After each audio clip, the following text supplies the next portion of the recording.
everyone! Welcome ulit dito sa aking channel. And today's vlog, i-share ko nga lang sa inyo yung isang bangko na kung saan pwede nating i-consider utangan lalong-lalo kung ikaw ay isang employed or ikaw ay isang self-employed na naghahanap ng pwedeng mahiraman ng malaking amount, nag-o-offer ng mahabang loan terms at syempre, legit, di ba? So yung bangko na ito ay yung Maybank or yung personal cash loan ino-offer ng Maybank, yung pag-uusapan natin ngayon. So sana mapanood nyo yung video na ito kasi pag-uusapan natin kung paano ba maging eligible or ano yung mga eligibility criteria, ano yung mga requirements at ano nga mag-apply dito sa Maybank personal loan.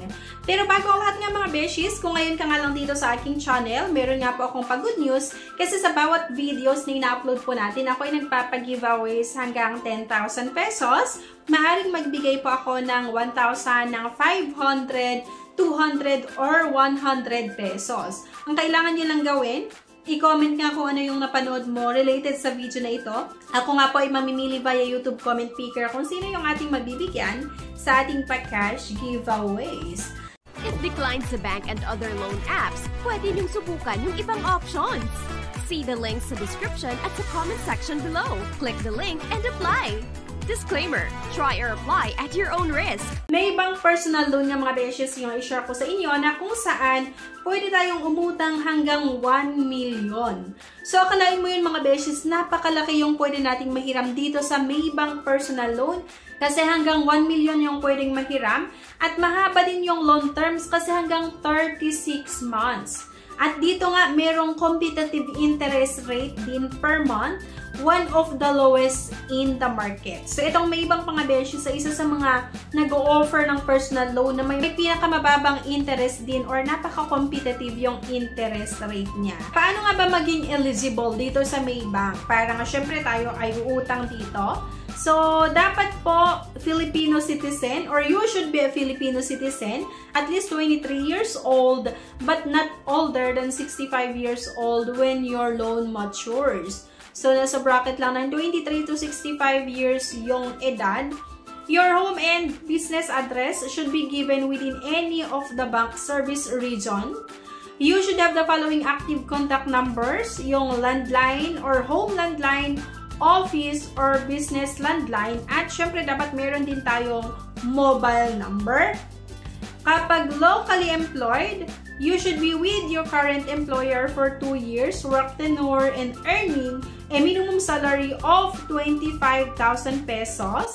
Your employer should be one of the top 7,000 companies in the Philippines. So, pagdating dito mga beshes, sa eligibility criteria dito sa Maybank, medyo mabusisi ng konti, pero dapat naman talaga kasi malaking amount yung pinag-uusapan dito. So, dapat nga po yung magiging basic monthly salary natin ay 25,000 pesos at dapat yung pinagtatrabahuan natin or yung company kung saan tayo nagtatrabaho ay kasama siya sa top 7,000 na companies dito sa Pilipinas. Kapag naman kayo ay professional or self-employed, you should have been in the same profession or same business for at least 3 years. Para sa mga professional or self-employed, dapat yung business natin ay at least nagra-run siya ng 3 years. As a business owner, your business should have been operational for the past 3 years with at least 2 continuous years of profitability. So, dapat kumikita yung business ng 2 years or sa loob ng at least 2 taon. At ang average monthly income, 200,000 pesos, and business should be duly registered with DTI or SEC, Securities and Exchange Commission. So, medyo mataas yung qualifications para sa mga self-employed kasi dapat kumikita tayo or meron tayong kinikita every month at least 200,000 pesos para naman ito sa mga may business. Pero kapag employed, 25,000 pesos lang yung eligibility criteria. At para sa mga employed, ito yung mga kailangan nating i-submit kapag interested nga kayo na umutang dito sa personal cash loan ino-offer ng Maybank. So, by the way mga beshes, yung Maybank, pwede kayong mag-direct sa mga branch nila mismo and mag-inquire regarding nga dito sa Maybank personal loan. So, para sa mga employed, kailangan makapag-submit tayo ng 2 valid IDs with 3 specimen signatures, photocopy of at least utility billing, statement with the residence address or utility bill. And then number 3, original certificate of employment with compensation and 1 month payslip. So, dapat daw makapag-submit tayo ng COE at isang buwan na payslip. Ito, copy of latest ITR or BIR Form 2316. At para naman sa mga self-employed na nagbabalak umutang nga, sa mga bangko, especially nga dito sa Maybank, dapat meron kayong 2 valid IDs with 3 specimen signature naman, SEC DTI Certificate of Registration, 2 years audited financial statement, yung latest 6 months bank statement with average monthly deposit of 200,000 pesos, list of 3 major suppliers and 3 major customers. So, ito lang naman yung mga kailangan yung tandaan para makihiram nga dito sa Maybank. And ang maganda kasi dito, nag-o-offer nga ng mababang interest, malaki yung pwede nating mautang at mahabang payment terms. Kaya talaga, isa sa mga gusto kong bangko na pwedeng mahiraman or maganda utangan na itong Maybank din kasi nga mababa yung interest niya.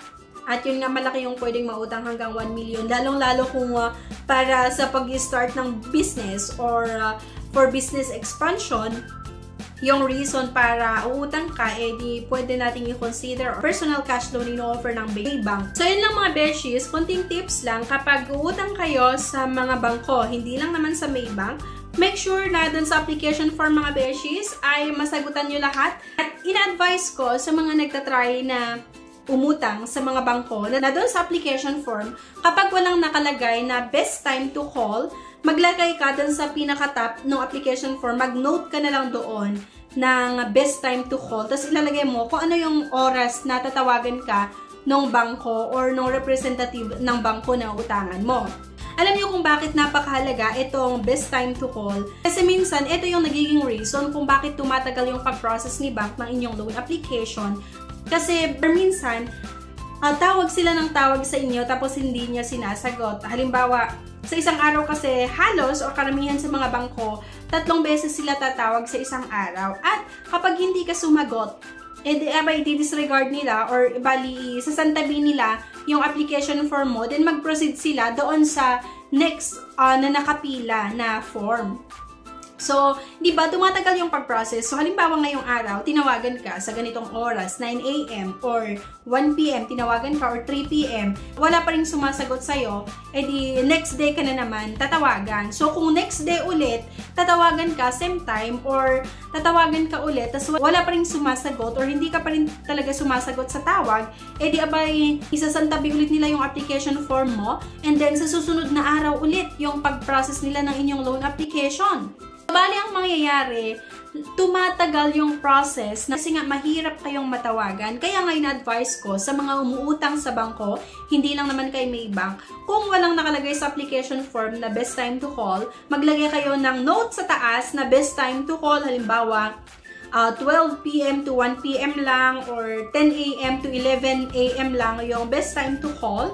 Yun yung ilalagay mo, diba? Para kapag tatawagan ka, at least masagot mo yung tawag. So, make sure na lang din kasi na kapag alam mo na may inutangan ka, abangan mo doon sa time na nilagay mo na best time to call. Kasi baka tawag sila ng tawag sa'yo, then hindi mo nasasagot. So, tumatagal yung process na, eto pa mga beshies, isang tips sa mga umuutang na merong canceled credit card or merong closed credit card, diba? In-advise ko din talaga kasi kapag meron kayong closed credit card or canceled credit card na isa, then hindi nyo pa nababayaran yung credit card na yan, talagang possible na madedecline pa rin yung loan application nyo. Kasi kapag umuutang kayo sa bangko, hindi lang naman dito sa Maybank, kapag umuutang tayo sa bangko, meron tayong tinatawag na CMAP, na isang click lang kay CMAP, ilalagay lang yung pangalan mo kay CMAP, ay makikita nila kung meron kang negative credit history, negative credit standing doon sa mga naunang inutangan mo, kahit sa ang bangko pa yan. Diba? Kahit sa ibang bangko ka umutang, din biglang umutang ka sa ganitong bangko or sa isang bank, makikita pa rin nila kasi etong CMAP samahan ng iba't ibang mga nagpapautang online na kung saan kapag meron kang negative credit history, negative credit standing sa isang inutangan mo, makikita kay CMAP yon. So possible na kapag negative yon, hindi ka pa rin nakakabayad, talagang madedecline yung loan application mo kasi nga hindi lang naman sa credit card, maging sa ibang mga utang mo pa, kahit cash loan or car loan or kung ano pa man yan. Kaya nga mga beshies, kapag uutang kayo, make sure na nagbabayad kayo and kung sakali lang na ang scenario is talagang meron kang credit card or meron kang pina-close na credit card before or meron kang pina-cancel na credit card kasi hindi mo pa naman nagagamit or hindi mo naman kailangan yung credit card na yun kasi marami kang credit card kaya pina-close mo yung credit card na yun, kailangan mong kumuha ng credit card clearance doon sa kung saan ka nagpa-cancel or saan ka nagpa-close ng credit card. And itago mo yung clearance na yan kasi sa mga inuutangan natin or kapag gusto nyong umutang, kailangan yung laging ina-attach yung credit card clearance na meron ka na kinuha mo sa bangko kung saan ka nagpa-close or nagpa-cancel ng credit card, diba? Kailangan meron tayong credit card clearance na nagsasaad doon na wala ka ng obligation doon sa bangko na meron cancel card or close card, okay? So, kapag utang kasi tayo, kahit sa bangko yan, laging may proof dapat yan. Kapag nakita nila kay CMAP na meron kang close card, or meron kang canceled card, dapat nakikita din doon sa mga requirements na nasubmit mo na meron kang clearance na wala ka ng obligation kung saan ka may close or may canceled card. Okay? So, ayan yung isa sa mga tips na kapag meron tayong pinakancel or pinaklose na credit card, regardless kung ikaw yung nagpa-close sa credit card na yan, kailangan mo pa rin kumuha ng clearance para i-attach mo doon sa application mo kapag uutang ka kahit saang bangko man yan. So, ayan. So, yan lang yung mga tips ko. And sa mga susunod na videos, marami pa akong tips na i-share sa inyo. Lalong-lalo kapag bank loan yung gusto nyong utangan. Kapag matagal na talaga hindi ka nakakapagbayad, nakikita pa rin kasi yan. So, possible talaga na magiging reason yan para ma-decline lang yung loan application kahit saang bangko ka utang. I mean, hindi ko naman sinasabi na dito sa Maybank, pero sa lahat ng bangko or halos sa mga bangko na utangan mo, pag meron kang close or canceled card or meron ka pang mga hindi na babayaran ng utang like car loan or house loan, okay lang kung sa Pag-ibig ka nag-house loan. Pero pag sa bangko pa rin, yung housing loan mo, talagang makikita pa rin sa CMAP. Okay? So, iwasan natin na umutang na hindi magbayad. I mean, natapos na yung payment terms na in-offer sa'yo. Kunwari, nag-offer sila sa'yo ng 24 months na payment terms, pero inabot na ng 5 taon, hindi ka pa rin nakakabayad. So, nakikita pa rin kasi yan kung meron kang negative credit history. So, magiging reason pa rin yan para ma-decline lang inyong loan application. Kaya ngayon, advice ko na kapag tayo ay umutang, make sure na mababayaran din talaga natin. Pag nakapagbayad ka, huwag natin kalimutan na laging kumuha ng mga clearance certificate. Lalo pag mga close or canceled credit card nga. Ayan. So anyway guys, thank you for watching. Sana makatulong yung video na ito kung paano umutang sa Thank you guys for watching at see you sa aking next vlog. Bye!